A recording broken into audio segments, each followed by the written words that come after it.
Holy hyper liquidated. Today is apparently one of the worst days in crypto in recent times, so it might be a good time to pull up your favorite video game because there's no bear market in gaming. Today's video is packed and each story is a must watch, so stick around until the end and let's dive into today's Gaming Daily News presented by AiRev, the official investor and alpha caller of Gaming Daily. Okay, our first story, Reaper Actual's launch has sparked some heated reactions after Tim the Tatman streamed the game to over 18,000 viewers. Peyton, Inhuman, and Kagijan all called it out harshly, criticizing the gameplay and questioning the $30 million spent on development. And plenty of others have started dogpiling in too, where the general sentiment was that the game just wasn't ready for this type of exposure. I will give credit to John Smedley. I saw him actively engaging in a lot of the comments and on stream, and then he went live and continued answering questions, so I'd really love to see his response to some of these criticisms and understand the thinking behind sponsoring Tim's stream. Either way, it was cool to see Tim streaming another Web3 game, but yeah, the response from the Web3 community has been lackluster. This leads into a must-read post from Sinjin that he dropped on the state of Web3 gaming, and he did not hold back. Sinjin, the Titan of Taboo, called out the lack of real game development knowledge across the space, urging founders to step away from the hype and actually study game design fundamentals. He gave a list of books like Blood, Sweat, and Pixels and Press Reset from Jason Schreier to help teams level up, and as always, Sinjin's voice cuts through and it's really hard to disagree. I think we need to add in some tokenomics books because Memento's latest report shows that 97% of gaming token launches this year have already failed. Across 85 tracked tokens, the average market cap has dropped 72% from all-time high, with nearly half now under 5 million. Some top performers include Sami, Kgen, Nextpace, and B3, shout out to our Gaming Daily sponsor, but even Kgen has slipped to around 50 million at this point, and the total gaming market cap sits at 17.7 billion, down 2% year over year, even as ETH is up 82%. Memento says that token fatigue is real and there's been too many launches, not enough delivery, and 2025 is starting to look a lot like 2024. You should definitely check out his full article on X for all of the details. It's a really great case study. But there is one project trying to tackle this incentive problem head on, and it's coming from a familiar name in traditional gaming. Blockworks just dropped an interview with Zynga co-founder Justin Waldron with a deeper look into Open Game Protocol, his new initiative to let any game reward players in any token. He calls it Stripe for Game Rewards, aiming to fix misaligned incentives between players, devs, and chains. The interview also covers L2 alignment issues with OGP's Solana first rollout. It's really good, check that out. And right after that, Sam Stefanina sat down with Waldron and asked him point blank, what's the biggest mistake that Web3 founders are making? He says it boils down to some simple napkin math, like customer acquisition cost and lifetime value, CAC, and LTV. If you figure that out first, then start building, Waldron says this could save 80% of founders and teams a lot of headaches. It's a great clip, and I'm definitely looking forward to the full interview. And keeping with the interview theme, the Wolves dropped a great conversation with Matthew Buxton and Arrow from Warp Chain. They asked whether games partner with chains for the wrong reasons and shared insights on what makes a good gaming chain, lessons from RuneScape, and why in-game syncs matter for long-term sustainability. Big shout out to Memento and Wesley for another content-packed interview.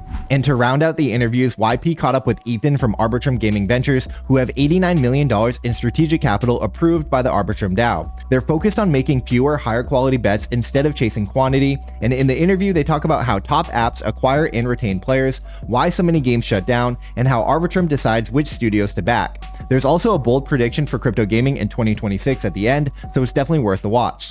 Okay, from ecosystem strategy and big picture capital plays, let's zoom back into gameplay because one of Web3's biggest TCGs is kicking off a major competition this weekend. Parallel's Prime League Major 2 kicks off tomorrow with the Swiss rounds. The top 128 players will be competing for a $75,000 prize pool, a top 16 playoff spot, and a ticket to the Parallel Prime Championship, all powered by Prime, of course. They've also been cooking up some new deception tech behind the scenes. I think that means they're going to be dropping packs on stream, so be sure to catch all that action for the top 16 on Parallel's YouTube on October 18th through the 19th.